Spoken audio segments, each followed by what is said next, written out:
নমস্কার আমার প্রিয় বন্ধুরা, আজ আমি সাবুর পোলাও বানানো দেখাবো। এটা খুবই সহজ একটা রেসিপি। এটা যে কোনো উপোসের পর খাওয়া যেতে পারে বা যে কোনো সময় বিকেলে টিফিনও করে খাওয়া যেতে পারে। নতুন বন্ধুরা যদি পছন্দ হয়ে থাকে লাইক করবেন, কমেন্ট করবেন, বন্ধুদের সঙ্গে শেয়ার করবেন, সাবস্ক্রাইব করবেন। সবাই ভালো থাকবেন, সুস্থ থাকবেন। রেসিপিটা দেখে নিন।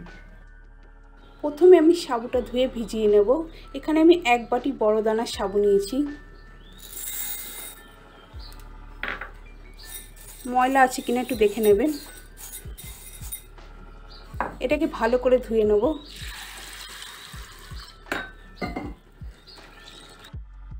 সাবুটা ভালো করে ধুয়ে নিয়েছি। এটা ভিজিয়ে রাখবো যতক্ষণ না নরম হচ্ছে। 1 বাটি জল দিলাম, আরও হাফ বাটি জল দিলাম। এটা 1.5 থেকে 2 ঘন্টার জন্য রেখে দিচ্ছি। এটা 2.25 ঘন্টা হয়েছে। দেখুন নরম হয়ে গেছে একদম।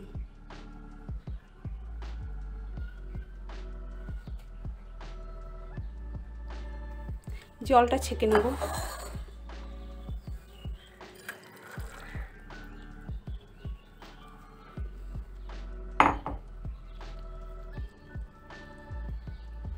এইভাবেই 5 থেকে 10 মিনিট রেখে দিচ্ছি।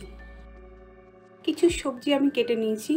একটা আলুকে একদম ছোট ছোট করে কেটে নিয়েছি, গাজরও ছোট করে কেটে নিয়েছি, বিনস, কড়াইশুঁটি, 2টো কাঁচা লঙ্কা, কাজু আর কিশমিশ লাগবে, গোটা গরম মশলা, রিফাইন অয়েল,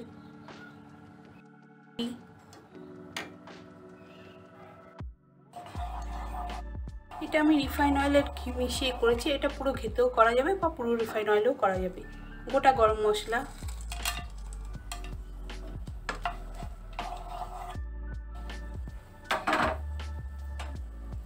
আদা কুচি, হালকা করে ভেজে নিয়েছি। আলু কুচিটা দিচ্ছি,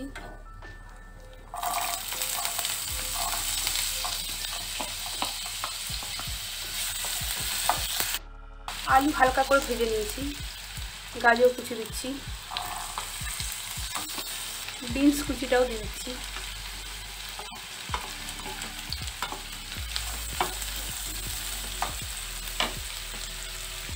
খুব সামান্য একটু নুন দিচ্ছি। হালকা করে ভেজে নিয়েছি। কড়াইশুঁটিগুলো দিয়ে দিচ্ছি, একটু নাড়াচাড়া করে নিচ্ছি। গ্যাসের ফ্লেমটা একদম কমিয়ে দিয়েছি, একটু ঢেকে রাখছি, সবজিগুলো নরম হয়ে যাবে। বাদে ফিরে আসলাম।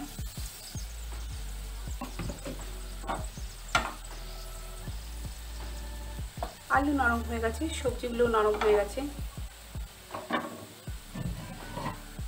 এর মধ্যে কাজু আর কিশমিশটা দিচ্ছি, 2টো কাঁচা লঙ্কা,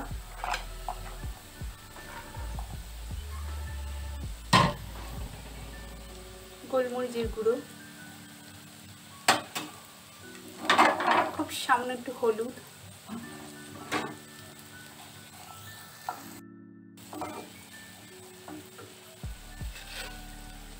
চিনি। এটা একটু মিষ্টি মিষ্টি হয়।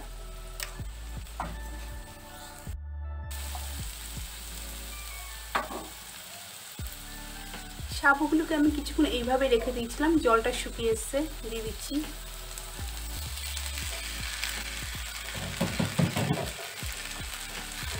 ভালো করে মিশিয়ে নিচ্ছি।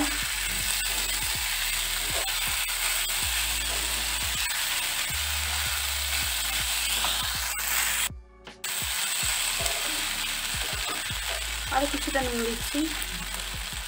নুন মিষ্টিটা চেক করে নেবেন। গ্যাসের ফ্লেমটা আমি লো টু মিডিয়ামে করে কিছুক্ষণ নাড়াচাড়া করে নিয়েছি। একটু ঢেকে রাখছি।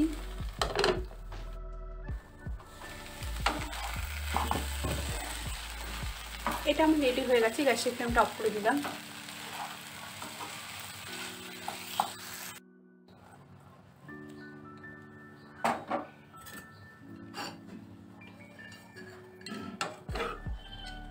এইভাবে করে দেখবেন, খুবই সুস্বাদু হয় এটা।